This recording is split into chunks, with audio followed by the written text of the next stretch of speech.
The biggest nuclear program in a generation will get Britain off the fossil fuel roller coaster, says the Energy Secretary Ed Miliband, announcing $14.2 billion to build a new nuclear power station and a drive to build small modular nuclear reactors. So this new announcement is Sizewell C on the Suffolk coast. It's long been expected. They think it's going to create 10,000 jobs to build this thing and eventually power 6 million homes. So this is a very, very serious nuclear power plant. Now, you may have heard of the Hinkley Point C power plant, which has been long controversial in the UK. It was supposed to have been completed by roughly now, I think, but they're looking now at, 2029, 2030 for the Hinkley Point C to open. And of course, it's gone wildly over budget. So hopefully these budget predictions for this new one at Sizewell C are perhaps a bit more realistic now that they know what's happening with that other plant. So Miliband goes on, I'm doing this because of my belief that climate change is the biggest long-term threat facing us. The truth is that we have this massive challenge to get off fossil fuels. That is driving the central ambition of the government's clean energy superpower mission. We know that we're going to see electricity demand at least double by 2050. A lot of people think it's going to be more than that.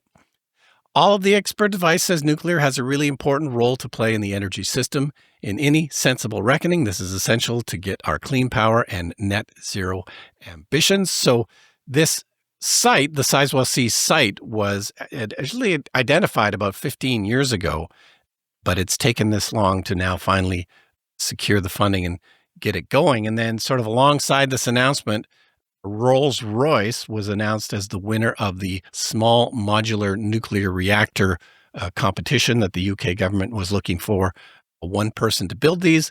Rolls-Royce, of course, they make also things like jet engines, so they're not just the luxury car maker. So they've won the contract now to work on small modular nuclear reactors, which of course are still also many, many years away. So yeah, interesting developments in the UK. It's going to be 3.2 gigawatts, this new Sizewell C, and then these SMRs are going to be about 470 megawatts each. So the SMRs quite small. Yeah, and I don't quite understand that because you have to make a lot of them for them to become cheap if you want to have it per unit of electricity over their lifetime. So why not build a full nuclear reactor or add reactors to current sites or something like that if you do need this much power? Yeah, that's definitely a question. And since the SMR technology isn't quite ready, it doesn't seem like it's going to be any faster than building the giant nuclear plants. So it all remains to be seen, but a pretty big commitment for nuclear from the UK. Yeah, I'm hoping that if they're going to do this, that they, because this is a resurgence of nuclear that has sort of went dead since basically 3 Mile Island and the aftermath of that, and then Chernobyl. But there's been a huge worldwide slowdown, especially in the Western world, and they need to make a lot of them. They have to be the same to get that expertise back up and running again. This is the challenge. They should have started, earlier than they did. It'd be nice if they did. If they started in the 90s or something, and they would have that expertise in place and the learning curves and all that. And they need to use the same sort of technology over and over and over again. China's doing fairly well with it, but they're using their own reactor technology and they're using the same one and they're getting the experience and things are speeding up and getting a little bit cheaper, but it's still questionable.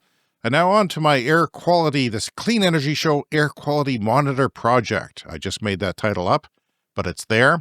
If you want to see pictures of the unboxing and pictures of the mounted display, go to our Patreon page. You'll have to have an account because I'm scared about making some of this stuff completely public because everybody's talking about people are going to sue me.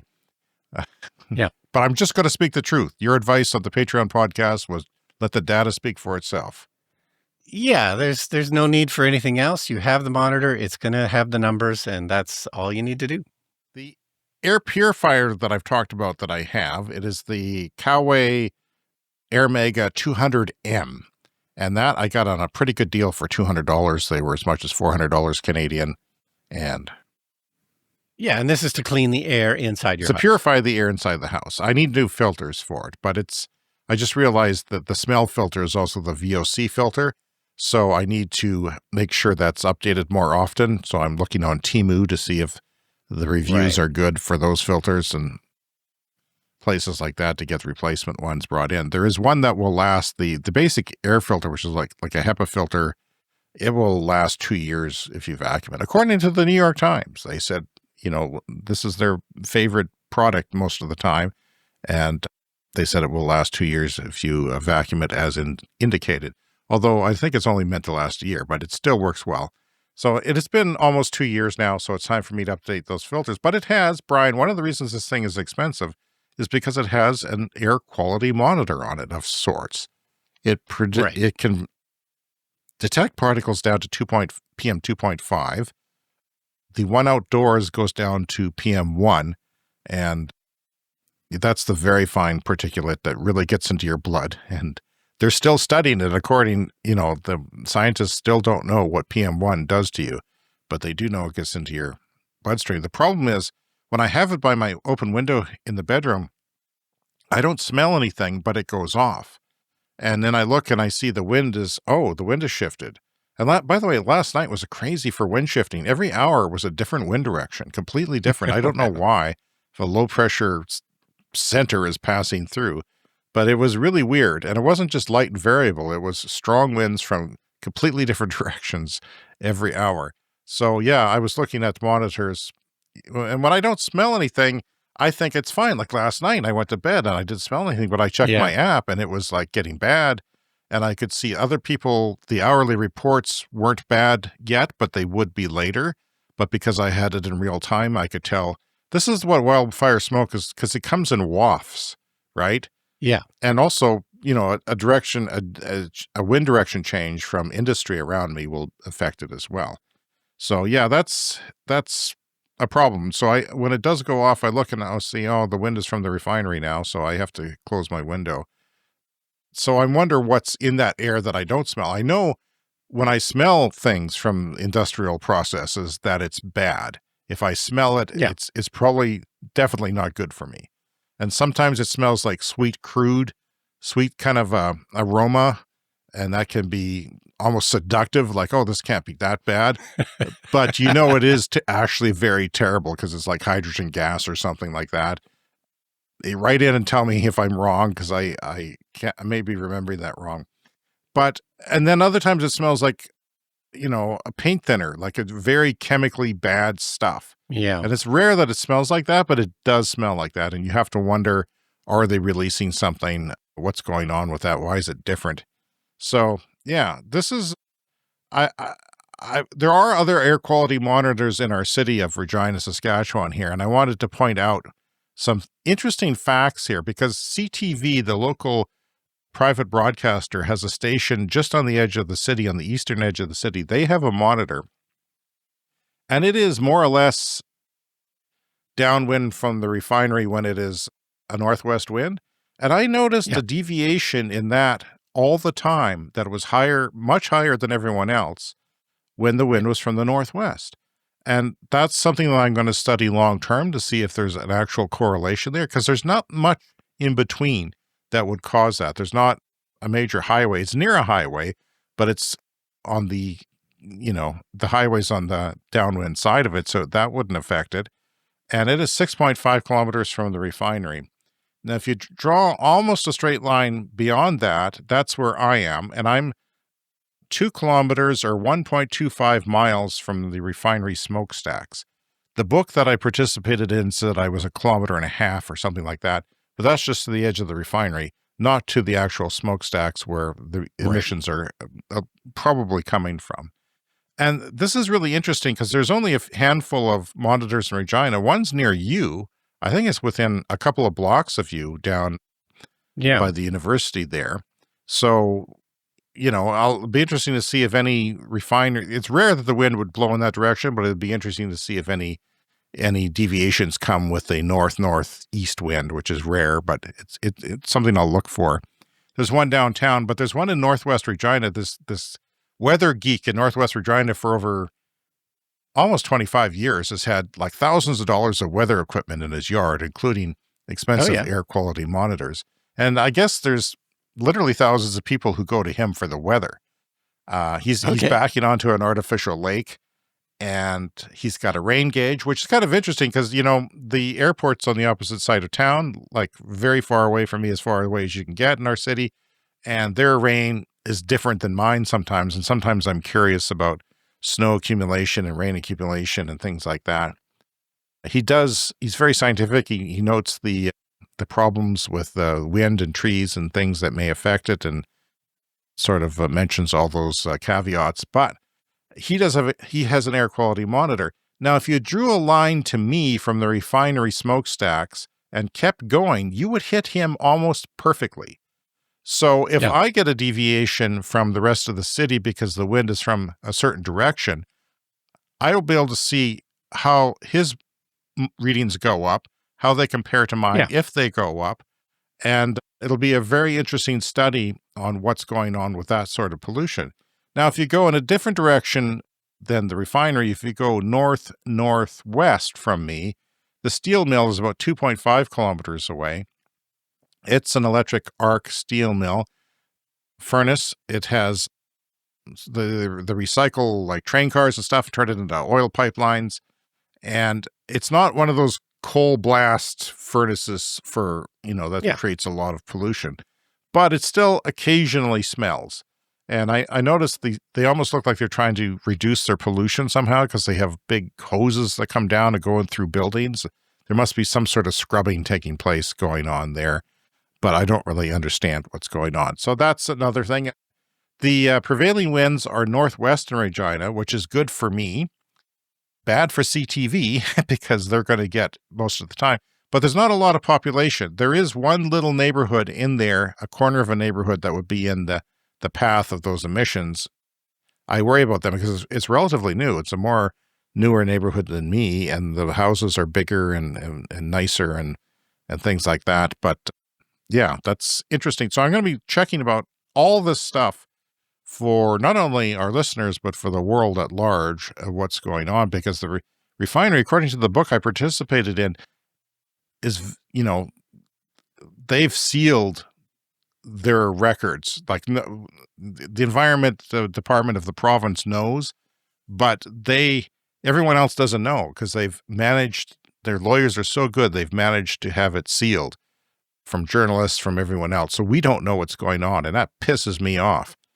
I was going to name my air quality station Air in Brockovich, Air apostrophe N Brockovich, just to piss them off, just to scare them.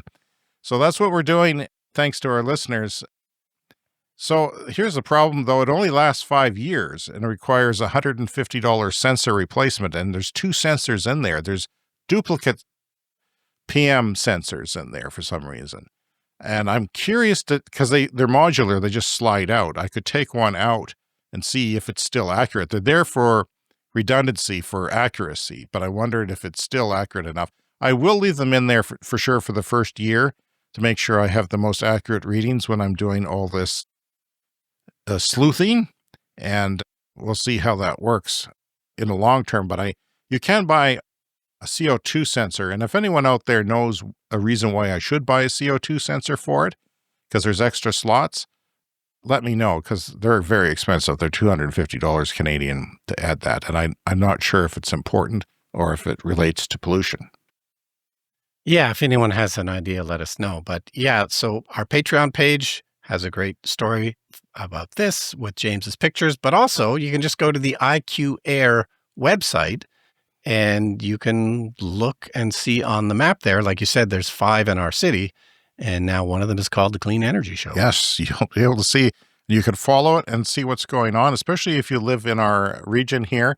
You might be interested, or if you're interested in studying pollution and things like that. I'm thinking about the next bad stink day here in the neighborhood of contacting the local schools and just sending an email and saying, hey, there's an air quality monitor within 100 meters, 200 meters of your school in some cases, because there's 2 schools very nearby. And just saying, A, you can monitor it yourself and maybe keep the kids indoors. And B, maybe it may come up in a science class, and you might want to have the teacher talk about it if it's pertinent to wildfire smoke or something you're talking about. You can say, Yeah. hey, we've got a monitor right nearby. We know what's going on. We can look at it pretty much in real time. So here's a reminder, Brian, why I'm doing this. This here will be a recording of an AI child reading an excerpt from Dr. Trish Elliott's chapter on the refinery called Ungovernable from the book Unjust Transition, The Future for Fossil Fuel Workers from Fernwood Publishing. This is the book I participated in as a person who deals with the refinery emissions. It is an excellent book. It is excellent research, but some bad things come out of the refinery. Let's have a child tell us about it. The CRC is a top-level emitter generally, particularly in the category of volatile organic compounds. They are one of the most prevalent factors in outdoor air pollutant-related cancers, representing between 35 and 55% of all cases. The CRC led Canadian VOC's refinery emissions every year from 2011 to 2021. Refinery-produced VOCs contain a roster of particularly hazardous substances. N-hexane, for example, can induce throat irritation and neurological symptoms such as headaches and vertigo at acute levels, while long-term chronic exposure has been related to damage to peripheral nerves in humans, causing weakness and numbness in the limbs, as well as reproductive damage in mice.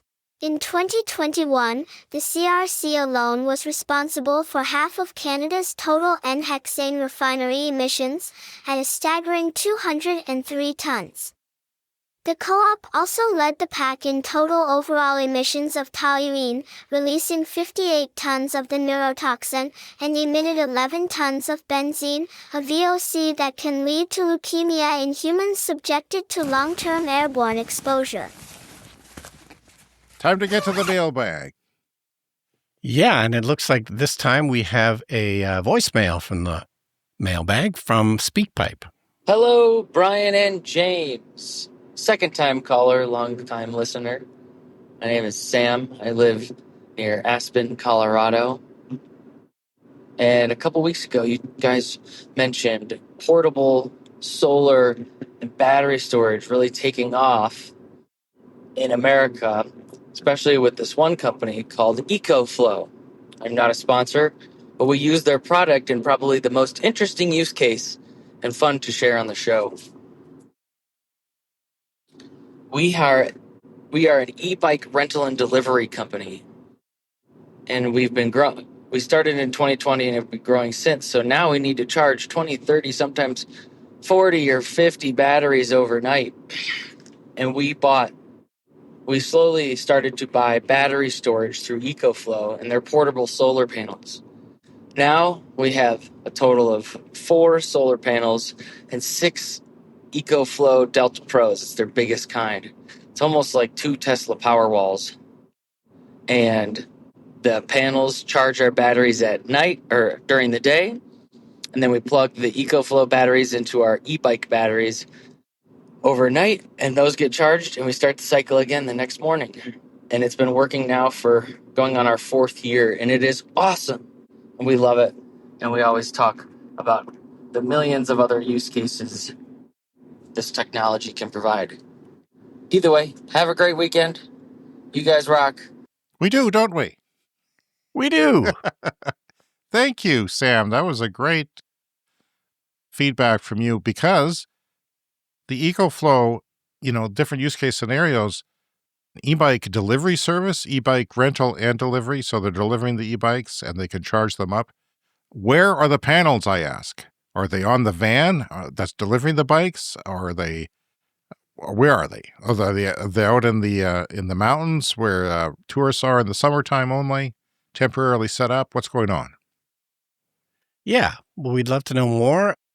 But of course, yeah, tons of use cases for these kinds of things. My brother has 2 or 3 of these kind of batteries because there's sort of frequent power outages at his house. So if it does go down, they can keep like a few things powered, like the fridge. So he lives in a rural setting, right? And so Yeah, I'm imagining, we're hearing from somebody from northern Saskatchewan last week that had outages due to winter, due to winter storms and wildfires. So, yeah, I imagine they're longer in rural. The more remote you are, the more longer the power outages are, because there's a smaller number of people that are affected and a larger terrain to cover for the lines Yeah. people.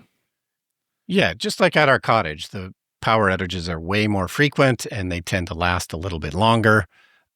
Less of a problem in the cities, but a lot of people could absolutely use some battery backup like this. And then, the solution to charge e-bikes, that's not so different from we've heard about car charging stations that have a bank of batteries as well, because you can't always get enough power from the grid. So what do? You add a battery bank and you charge that up overnight or when it's not being used. And then you overall have way more throughput if you're relying on the grid and the battery. Well, we'd love to hear from our listeners. Like Sam, you can leave us a voicemail at speakpipe.com. That's an online webpage where you just hit record and you can try again if you don't like it the first time. You're not committed to it, and we'd love to hear your voice on the show. And if not, you can drop us an email like most people do, cleanenergyshow, all one word, at gmail.com, and join the conversation on our Patreon page where not all the posts are behind a firewall. Some of them you can see. They're copies of our social media posts. So join us. All right, now a story from South Korea. This is from Clean Technica. Now, we don't tend to talk about Korea too much aside from Hyundai and Kia. Of course, Hyundai and Kia are advancing their electric vehicles fairly rapidly. They make some excellent electric cars. But, South Korea in general doesn't seem to come up too much. So this story really caught my eye, and it was something I hadn't really thought of. And of course, South Korea really came on as a high-tech manufacturing hub, and they're known for companies like LG and Samsung, and of course, Hyundai and Kia. But the thing I wasn't really aware of was that this has all been built really on fossil fuels. When Korea really started to come online in the 90s, they really had to amp up their energy usage. And it turns out that South Korea is one of those countries that just doesn't have fossil fuel resources. So, they've realized that they really need to go clean energy because, of course, clean energy is energy security, and you don't, have to rely on imports from other countries and volatile prices and so forth. So it turns out there was an election in Korea just a few weeks ago. The Democratic Party of Korea is the new ruling party. This is a left-leaning liberal type party, and they have decisively recommitted to renewable energy expansion. They want to sustain nuclear generation at current levels, and they want to accelerate coal phase-outs, a trajectory that signals a clear recognition of renewable energy's essential role in the national economic strategy. This policy reset arrives as South Korea, historically reliant on imported fossil fuels for over 90% of its energy needs, seeks urgently to mitigate both geopolitical risks and environmental pressures that are inherent in its heavy fossil fuel dependency. So this is good news. I think it's worth pointing out that they're going to maintain their nuclear at current levels. They're not planning to build new nuclear. They seem to have an understanding that this is a very expensive proposition to build more nuclear, but their plan is to keep their current nuclear at its current rate and then expand the clean energy stuff around that. Yeah, energy independence is a big thing now, and I think the story hasn't been written yet, but I think Trump and his tariffs, just like Putin's invasion of Ukraine and Europe trying to get off fossil fuels from dependency of Russia and building their own clean energy infrastructure, I think there's a tendency to not trust outside parties anymore, and you want to become independent when it comes to energy. And I think China's doing that, and other countries as well. So that's an interesting, I don't know, just benefit maybe of these. Sometimes when bad things happen, there's a good spinoff, and we see that all the time. So yeah, well, it's probably not what they are intending for, but yeah, other countries will move to independent because, that's how you can do it. Yeah, the less stable the world, the more likely people are to work towards energy independence. And the best kind of energy independence is clean energy independence. All right, Brian, let's talk about the wildfires in Canada because they are affecting your life, my life, even Americans' lives in Northeast North America and perhaps even Northwest, depending on the winds. So it's a problem, and it is a frightening one. So what are we going to do about it? I don't know. There's not much we can do about it. The world has to decarbonize, and it's still going to be as bad as it is for some time. And it's, even if we decarbonize now, it would still, slowly get better. But John Vaillant is the author of Fireweather. This is a book we've talked about on the show before extensively, especially after the Los Angeles fires in January. He wrote an op-ed in the Toronto Star, one of Canada's major newspapers. He says that holdover fires, also known as zombie fires, are fires that smolder underground during the winter. You think they're out because winter comes, the snow comes, it gets really cold, but these fires burn in the peat and other materials under the surface of the ground, and then when it dries up and becomes summer again, boom, you got a forest fire. So, yeah, he's seeing these things burn underground, smolder for months during the winter, and resurface again in the spring. But this year, Mike Flanagan, he writes, a research director of the Western Partnership for Wildland Fire Science at the University of Alberta, has observed something new. This is from the op-ed. This is the first time I've seen fires in Canada survive 2 winters, and I've been watching fires closely since the 1970s, he told journalist Chris Hatch.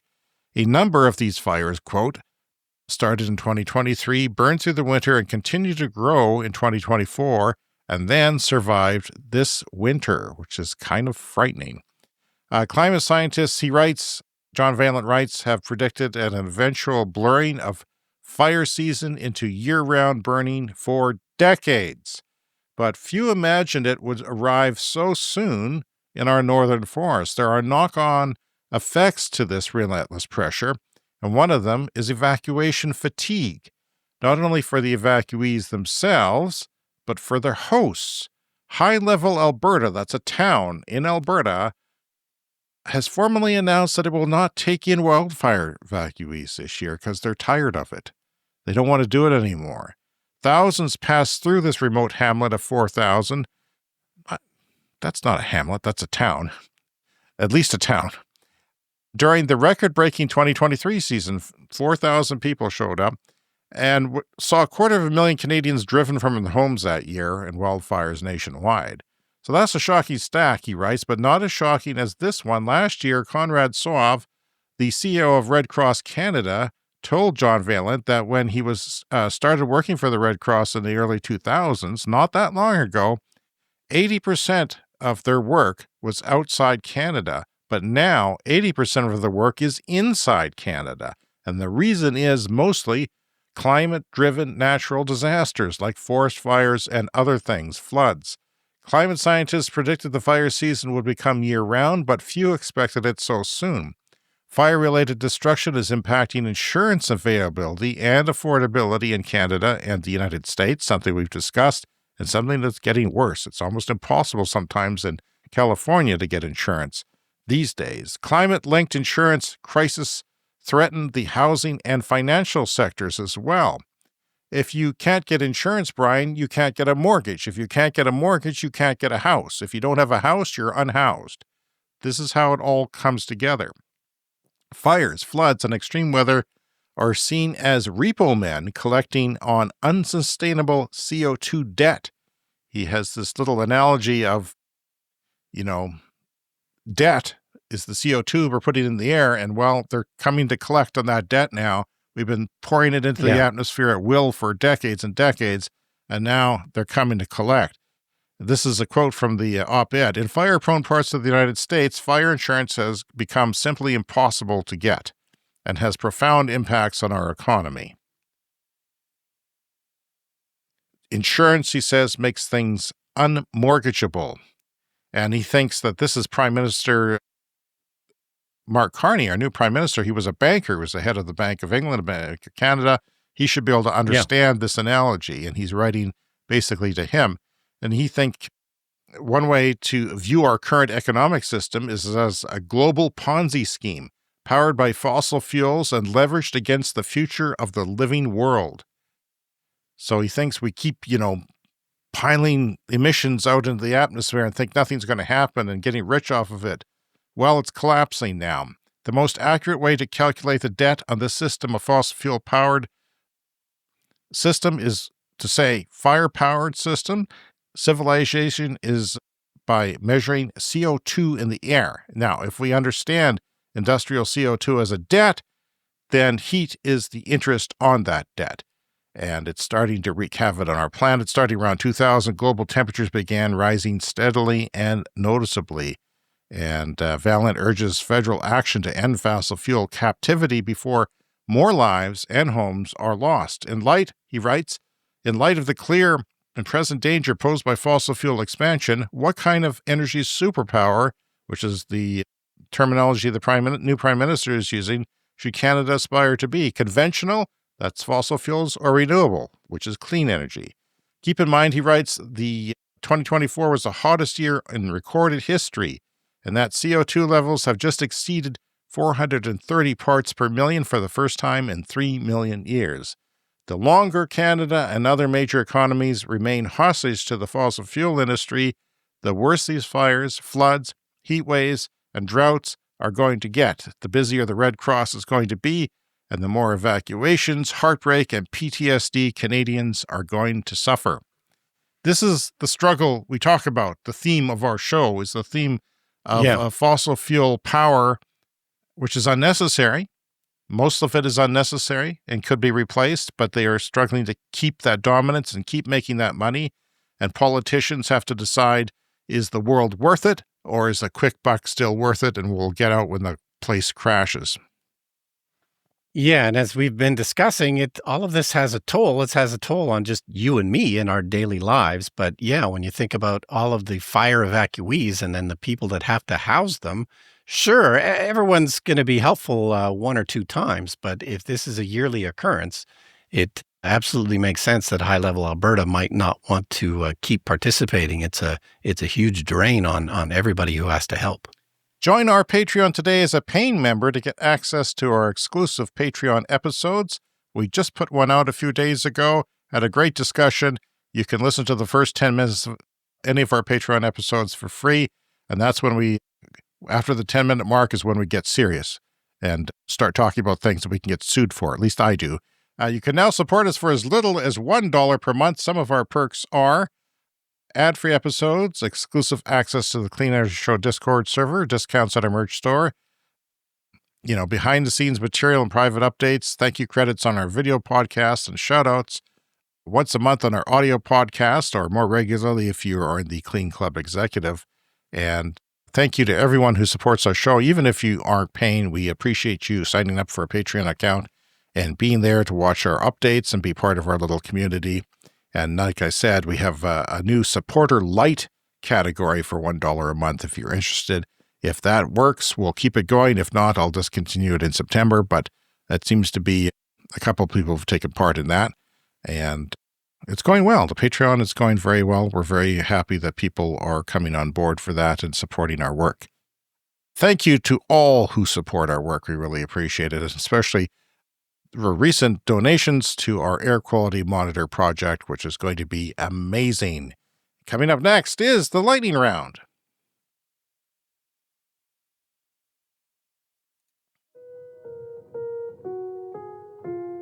It's time for the lightning round. The lightning round is a fast-paced look at the latest headlines in climate, clean energy, and transportation. Okay, at least 5 Waymo self-driving I-Pace Jaguar electric cars were set on fire amid protests that turned violent in Los Angeles on the weekend. Did you see this? The Daily Show covered it last night, I noticed, and had a lot of jokes on it. Yeah, I've seen the headlines, but have not dug too deep. Yeah, they said their last words were, "Tell my Roomba I love her." But apparently the protesters ordered the Waymos and then set them on fire. I don't know what the Waymos have to do. They were just looking for cars to set on fire. There wasn't enough. And well, I guess, if you got a plan to set cars on fire, that's maybe we'll just the best order way one, to do it. And I it'll don't come know. here by itself and Just, no one will get hurt. It could represent as much as 5% of Waymo's fleet in Los Angeles being destroyed, which is pretty significant. After protesters set fire to 5 Waymo robot taxis in Los Angeles Sunday, the company said that beginning on Monday, they're preemptively limiting rides in areas of San Francisco where people are expected to gather to show their opposition to Trump's immigration policy. So basically, the Waymo will not go. If you're trying to get to a protest in a Waymo, it's going to be a challenge because they don't trust you anymore. I don't know what Waymo or Google has to do with immigration policies. Maybe I'm missing something. But this is what happens when, riots happen. But, there should be a checkbox on the app. Do you plan to light this Waymo on fire? And then if you check that box, then the car just doesn't They go should at anywhere. least bill you. If it shows up, your ride shows up and it gets set on fire, you should have to pay a penalty of some sort. This week in Brussels, BYD Vice President, I'm going to get to that later.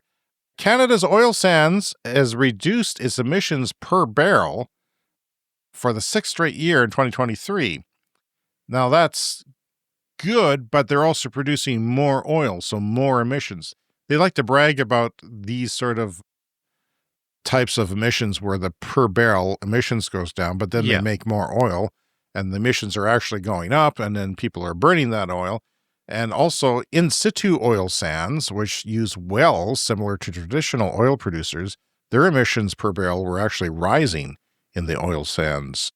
I don't know how in situ oil sands wells work, but that story is on Bloomberg. 50 million two-wheelers.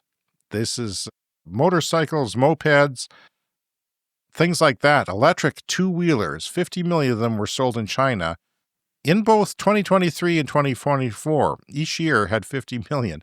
And that's 5 times the number of all pure hybrid and fuel cell electric cars combined sold in the country. So that's a pretty significant decarbonization. Those are remarkable numbers because we all know China has gone heavy into electric cars. They're now 50% of new car sales, but that just seems like nothing compared to 50 million two-wheelers in, each of 2 single years. There was someone who posted, I forget where it was. It might have been China, it might have been Taiwan, but there was a streetscape downtown where everything was electric. The buses were electric, the mopeds were electric, the motorcycles were electric, the cars were electric. He said it didn't stink, and it was very quiet. Like, relatively speaking, it was all you heard was tires. Like everything else was quiet, and that's the kind of utopian future we're looking for here on the show. Chinese EV maker BYD, the biggest Chinese electric car maker, they sued 37 influencers in China and put another 126 on a watch list for disseminating what they say is damaging content. So I don't know what's going on there, but they're being kind of dominant about it. We got to start our own watch list, James. I didn't know you could even do that. You could start a watch list. How of hard people can it be? Don't screw us over, or we'll put you on our watch list and we'll watch you. The province of British Columbia, Canada, has met its 2025 oil and gas methane emissions reduction targets 2 years early in 2023. So they reached it 2 years ago. Good news story. Wind and solar met 100% of South Australia's electricity demand for the equivalent of 99 days of the year in 2024. That's like 27% of South Australia. As a province in Australia, 100% of their electricity demand equivalency was met by wind and solar alone. And people say wind and solar can't do the whole grid. Well, sometimes they can if you want them to. The first 100% electric flight, this is an airplane that is battery powered only. The first 100% electric flight landing at JFK Airport in New York cost $8 for the electricity to travel 70 nautical miles in 35 minutes. Now, if you know anything about airplane flights, if you go up in a private plane, it costs hundreds of dollars, usually, to have any sort of flight. That's $1.60 per passenger. There was 5 passengers on board this flight. Brian, I don't want to be bold, but I think even I could afford that. That's crazy. I mean, we all know that the fuel costs are a huge part of flying. It's not cheap to put all that jet fuel into a jet, but Yeah, $1.60 per passenger for the 35-minute electricity. flight. That's fantastic. So, Amazing. flight schools are starting to use these for the last couple of years, and I think that'll be very popular in flight schools because you'll be able to take a lesson for a lot less money, Yes. and the lesson's only half hour anyway or something, and you have extra range for emergencies. Okay, from the International Energy Agency, electricity investments this year are set to be about 50% higher than the total amount being spent bringing oil, 50% higher than the total amount bringing. Oh, sorry. I'm going to just start this one again. From the IEA, electricity investments this year are set to be about 50% higher than the total amount being spent bringing oil, natural gas, and coal to market, accounting for over half of all energy investment. So you see, clean energy, more investment is in clean energy than oil. Around here in Canada, you always hear oil, oil, oil. So important to our economy. It's everything. What would we do without oil? Well, screw you. Half the world's energy expenditure money is now in clean energy, but you don't care about it some places.